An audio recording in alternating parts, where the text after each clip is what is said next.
люди, как же вы не понимаете, что природу тоже надо уважать?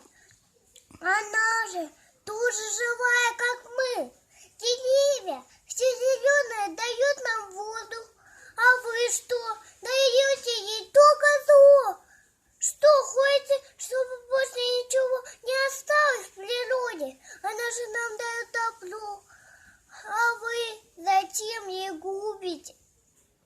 Она же потихонечку умирает. Но из-за ваших всех этих привычек к природе вы лучше не трогайте ее. Пусть она умирает иногда.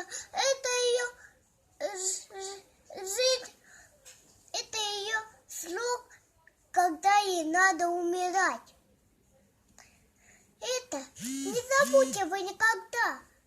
И больше, чтобы никакая природа, чтобы везде было чисто, никаких грязей, чтобы грязь была в мусорке. Это запомните.